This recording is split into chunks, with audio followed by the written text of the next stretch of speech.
स्वागत है आपका और आप देख रहे हैं अपना लोकप्रिय चैनल श्रीवास टाइम्स। 10 रुपये का बीड़ी का बंडल उधार मांगना पड़ा युवक को महंगा। दुकानदार ने युवक के साथ कर दी मारपीट और लोहे की छड़ से किया लहूलुहान। जी हां, मध्य प्रदेश में भाजपा सरकार यानी प्रदेश के मुख्यमंत्री डॉक्टर मोहन यादव के शासनकाल में आए दिन अपराध बढ़ रहे हैं और शासन प्रशासन के लिए चुनौती देकर घटना को अंजाम दे रहे हैं। जी हां, एक ऐसा ही मामला मध्य प्रदेश के छतरपुर ज़िले के नौगांव थाना अंतर्गत आया है, जहां पर युवक ने 10 रुपये का बीड़ी का बंडल दुकानदार से उधार मांग लिया और वह उधार मांगना पड़ गया महंगा। दुकानदार ने युवक के साथ मारपीट कर किया घायल, जिसकी शिकायत युवक ने नौगांव थाना से लेकर छतरपुर एसपी अगम जैन से फरियाद लगाई, लेकिन फ़िलहाल अभी फरियादी को न्याय नहीं मिला और दुकानदार खुलेआम अपनी गुंडागिर्दी कर रहा है। देखें इस विशेष खबर में। हमारे YouTube चैनल श्रीवास टाइम्स को लाइक एवं सब्सक्राइब करके खबर को शेयर करने का सहयोग प्रदान करें। धन्यवाद। आपका कहाँ के रहने वाले हो? करौली। क्या घटना घटी है आपके साथ? मारपीट हुई सर। किसने मारा? रामकेश कुशवाहा, सीताराम कुशवाहा। काय से मारा? राड से। कहाँ चोट आई आप? सर में और पैर में। क्या विवाद था आपका? कुछ नहीं, हम दुकान पे गए बंडल लेने सर। अच्छा, उनकी दुकान पे गए थे बंडल लेने। हाँ, फिर सीधी लाल मारने शुरू कर दिया। मारना शुरू कर दिया? हाँ सर। तो आपने पैसे नहीं दिए क्या? पैसे दे रहे थे क्या आप? नहीं सर। फिर उधार मांग रहे। अच्छा, उधार लेने गए थे आप बंडल, तो इतनी सी बात पे मार दिया उन्होंने? इसी बात पे उन्होंने सीधी लाली मारी थी सर में। और पैर में भी मारा? नहीं मारा। कहाँ इलाज चल रहा? छतरपुर। शिकायत करने गए? हाँ सर। थाने गए थे आप? हाँ, शिकायत करने क्या कह रही पुलिस? कुछ नहीं किया। रिपोर्ट लिखी उनने? हाँ सर, लिखी। अच्छा, पकड़ा नहीं है क्या? नहीं सर। आप क्या चाहते? वो पकड़वाना चाहते हैं सर। परम आदरणीय प्रधानाचार्य महोदय जी, मुख्य अतिथि महोदय आदरणीय सरपंच साहब, मेरे दादो साहब, सम्माननीय गुरुजनों, गांव से पधारे हुए मेहमानों और प्यारे सहपाठियों। 26 जनवरी को गणतंत्र दिवस के रूप में मनाया जाता है, ये तो हम सबको मालूम है। अब इस लोकतंत्र की राह पर चलते चलते हमारी शिक्षा व्यवस्था किस राह पर आकर खड़ी हो गई है, आज मैं उसके बारे में कुछ निवेदन करना चाहूँगी। हमारे देश में 2 तरह की शिक्षा व्यवस्थाएं चल रही हैं, अमीरों के लिए अलग, गरीबों के लिए अलग। अमीरों के लिए प्राइवेट स्कूल, गरीबों के लिए सरकारी स्कूल।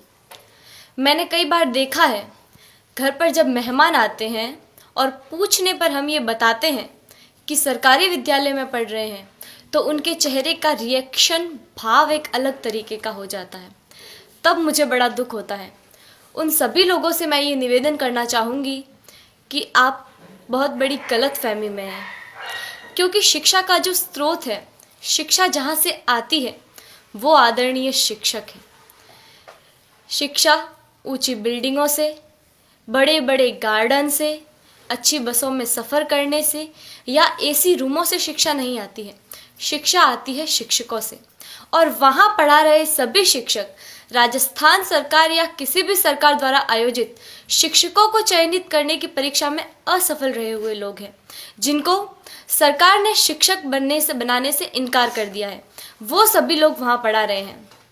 हमारा सौभाग्य है कि हम जिस विद्यालय में पढ़ रहे हैं, वहाँ के शिक्षक राजस्थान सरकार द्वारा आयोजित शिक्षकों को चयनित करने की परीक्षा, जिसमें लाखों लोग भाग लेते हैं, उन लाखों लोगों में से चुने हुए शिक्षक हैं, जिनको राजस्थान सरकार ने शिक्षक बनने के योग्य समझा है। हमारा सौभाग्य है कि हमें ऐसे ट्रेंड टीचर पढ़ा रहे हैं। मुझे गर्व है कि हम अच्छे हाथों में हैं। मेरे दादो सा आदरणीय जय सिंह जी देवल यहाँ विराजे हुए हैं, जो मुझे कभी कभी एक बात कहते हैं कि जितने भी IAS, RAS या सरकार के किसी भी उच्च पद पर लगे हुए ऑफिसरों में से ज़्यादातर ऑफिसर्स सरकारी विद्यालयों में पढ़े हुए हैं और सरकारी विद्यालयों से ही उत्तीर्ण हुए हैं। वर्तमान में एक डॉक्टर, एक इंजीनियर, एक वकील, एक बिजनेसमैन, यहाँ तक कि इन विद्यालयों में पढ़ा रहे शिक्षक भी अपने बच्चों को सरकारी विद्यालयों में पढ़ाना नहीं चाहते हैं। आखिर क्या कारण है? इसका कारण है संसाधनों का अभाव। मैं आप गांव वालों से भी एक निवेदन करना चाहूँगी कि कहीं कोई गरबा हो, गणेश चतुर्थी हो, कोई आयोजन हो, कोई आर्केस्ट्रा हो या कहीं धरना देना हो, तो आप लोग हज़ारों की संख्या में पहुंच जाते हैं और हज़ारों की तादाद में रुपया खर्च करते हैं, लेकिन इस विद्यालय की तरफ कभी किसी ने झांक कर नहीं देखा। इस विद्यालय की ओर देखने का किसी को भी समय नहीं है। मैं आप गाँव वालों से ये निवेदन करना चाहूँगी कि जितना जोश आप उधर उन कार्यक्रमों में दिखाते हैं, उतना ही जोश आप इधर इन विद्यालयों के लिए दिखाएं। भविष्य में संजोगवश हम सरकारी विद्यालयों में पढ़ रहे छात्रों में से कोई प्रधानमंत्री या और कुछ बन गया तो सबसे पहले तो हम ये कोशिश करेंगे कि भारत की तमाम सरकारी स्कूलों को एक उच्च स्तर पर ले आए, ताकि वर्तमान भविष्य में भारत में एक ऐसा समय आए कि सभी बच्चे सरकारी विद्यालय में पढ़ रहे होंगे। मुझे जो कहना था वो कह दिया। मैंने जो कहा वो गलत है या सही, मुझे नहीं पता। इसका निर्णय तो आप लोग ही कर सकते हैं। मेरे जो मन में था वो कह दिया। अब मुझे बहुत अच्छा महसूस हो रहा है। जय हिंद, जय भारत।